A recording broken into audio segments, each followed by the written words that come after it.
Për më shumë se një shekull, mbretërit më të fuqishëm të Evropës luftuan mes tyre për një arsye të pazakontë. Kush do të kishte më shumë kalorës shqiptar në ushtrinë e vet? Në Francë u krijua madje një shprehje që përdorej për kalorësit më të zot, të kalërosh si një shqiptar.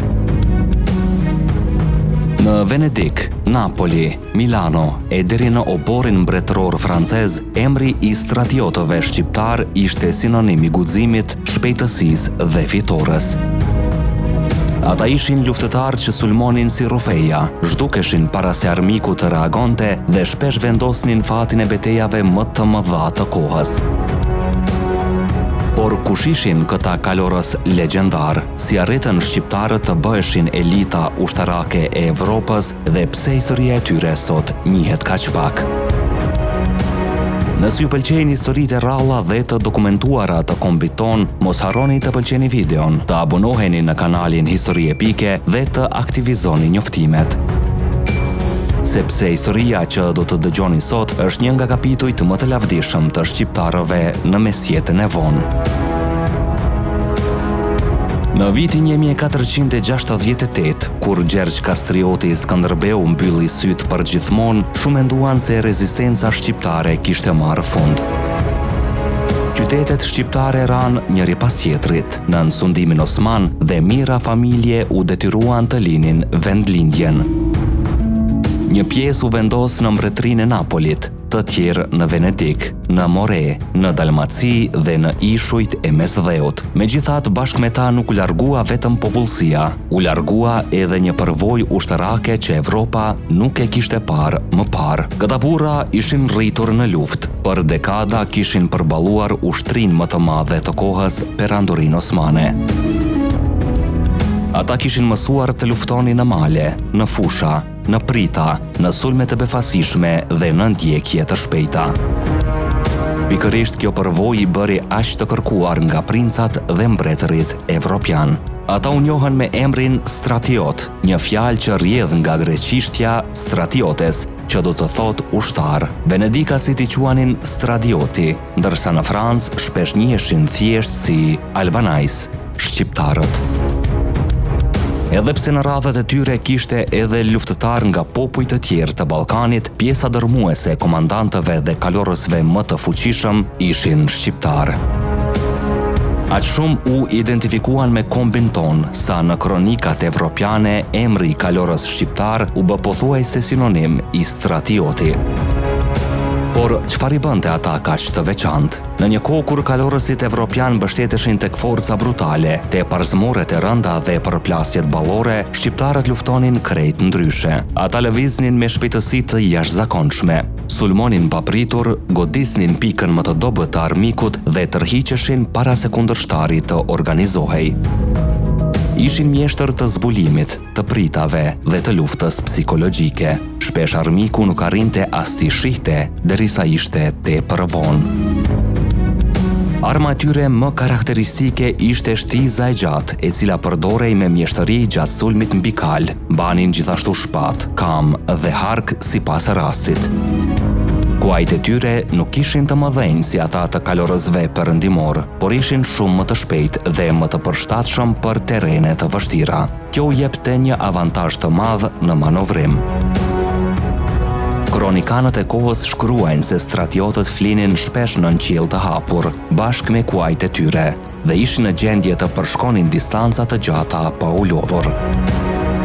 Disiplina, qëndrueshmëria dhe përvoja e fituar në luftrat shqiptare kundër osmanëve i kishin kthyer në një forcë elitare. Shumë shpejt, republikat italiane filluan t'i rekrutonin në numër të madh. Venediku ishte ndër të parët që e kuptoi vlerën e tyre. Më pas erdhi mbretëria e Napolit, Dukati i Milanos dhe shumë shtete të tjera italiane, por fama e tyre nuk mbeti vetëm në Itali. Kur mbreti francez Luigi i XII nisi fushatat e tij në Itali, ai mori në shërbim mijëra stratiot shqiptar. Kronikat franceze tregojnë se ata mbërritën të veshur sipas traditës shqiptare dhe krijuan menjëherë përshtypje të jashtëzakonshme.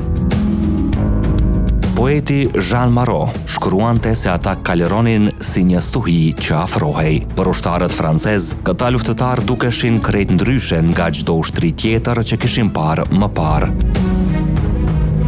Reputacioni i tyre u rrit aq shumë sa në Francë lindi një shprehje e njohur, "Chevaucher comme un Albanais", që do të thotë të kalerosh si një shqiptar. Nuk ishte thjesht një kompliment, ishte pranimi se askush nuk e zotëronte kalin dhe fushën e betejës më mirë se këta luftëtar.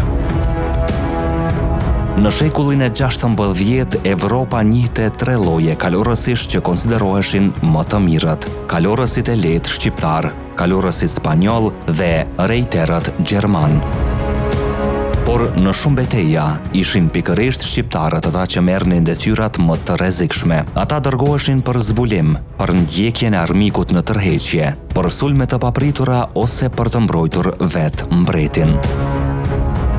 Një nga figurat më të mëdha të kësaj epoke ishte Mërkur Buashpata, një komandant shqiptar që u bë legjend në Itali. A i drejtoi mira stratiot dhe fitoi famë si një nga strategët më të zotë të kohës. Emri i tij përmendet në dokumentet venedikase me titull nderi, ndërsa kronikanët italiane përshkruajnë si një komandant që dinte ta kthente edhe një situatë humbur në fitore.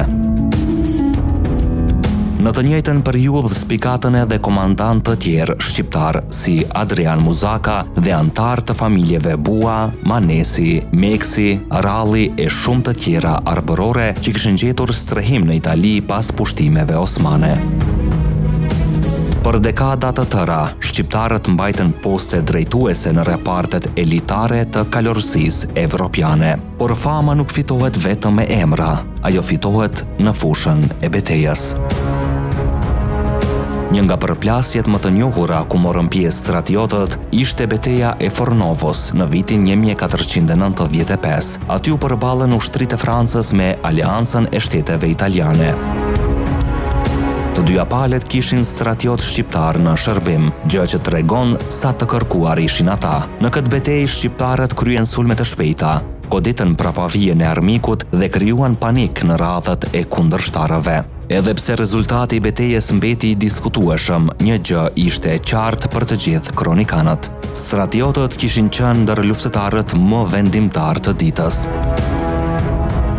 Ata luftuan edhe në Agnadello, Ravenna, Marignano dhe në shumë beteja të tjera të luftrave italiane. Një seri konfliktesh që përfshin pothuajse të gjitha fuqitë e mëdha evropiane. Kudo që zhvillohej një betejë e rëndësishme, kishte gjasa të gjeje edhe kalorës shqiptar. Me kalimin e kohës, disa stratiot u bën pjesë e gardave mbretërore. Mbretërit francez, François i parë, Henri i dytë, Henri i katërt dhe Luigi i 13 mbajtën shqiptar në repartet e tyre elitare.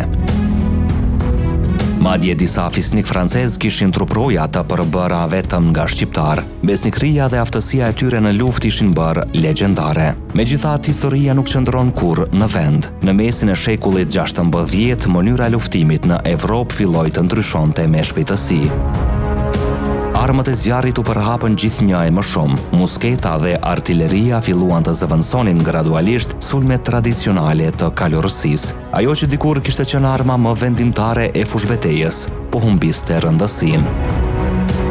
Edhe stratiotët u përshtatën për një kohë, por ndryshimet ishin shumë të mëdha. Njëkohësisht brezi i parë i luftëtarëve shqiptar po shuhej, pasardhësit e tyre po integroheshin në shoqëritë italiane, franceze dhe greke. Identiteti ushtarak që ishte bërë të famshëm nisi të tretet.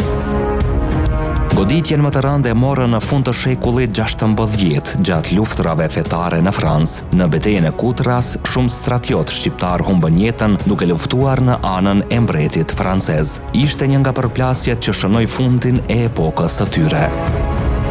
Pas kësaj kohe, kronikat evropiane flasin gjithnjë e më pak për kalorësinë shqiptare. Dal nga dal, emri i tyre u shtuk nga fushbetejat, por jo nga kujtesa historike. Megjithatë, ndikimi i tyre mbeti i madh. Historianët ushtarak pranojnë se taktikat e stratiotëve ndikuan në zhvillimin e kalorësisë së lehtë evropiane. Lëvizshmëria, zbulimi, sulmet e shpejta dhe lufta elastike u bën pjesë e doktrinave ushtarake të shumë shteteve. Në një farë mënyre, shqiptarët sollën në perandim përvojën që kishin fituar gjatë dekadave të luftës kundër perandorisë osmane. Sot emri i stratiotëve nuk përmendet aq shpesh sa ai i Skënderbeut, por ata ishin vazhdimësia e traditës ushtarake shqiptare. Ata nuk mbrojtën vetëm trojet e tyre. Për më shumë se 100 vjet, luftuan në pothuajse çdo cep të Evropës, duke fituar respektin e miqve dhe frikën e kundërshtarëve.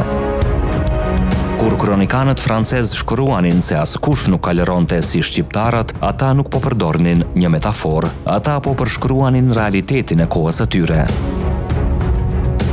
Shqiptarët kishin arritur të bëheshin simbol i aftësisë ushtarake, trimërisë dhe disiplinës në një kontinent të përfshirë vazhdimisht nga luftrat. Kjo është arsyeja pse historia e stratiotëve meriton të kujtohet. Sepse ajo na tregon se edhe pas rënies së Shqipërisë në nënsundimin osman, emri shqiptar vazhdoi të dëgjohej në fushbetejat e Evropës, jo si emri i një populli të mposhtur, por si emri i kalorësve që mbretërit më të fuqishëm dëshironin t'i kishin në ushtritë e tyre. Po ju a kishit dëgjuar më parë për stratiotët shqiptar dhe a mendoni se historia e tyre meriton të njihet më shumë? Shkruani mendimin tuaj në komente. Ne jemi Histori Epike, aty ku e kaluara rilind. Deri në videon tjetër, qëndroni krenar dhe të vetishëm për gjakun që rrjedh në damarët tanë.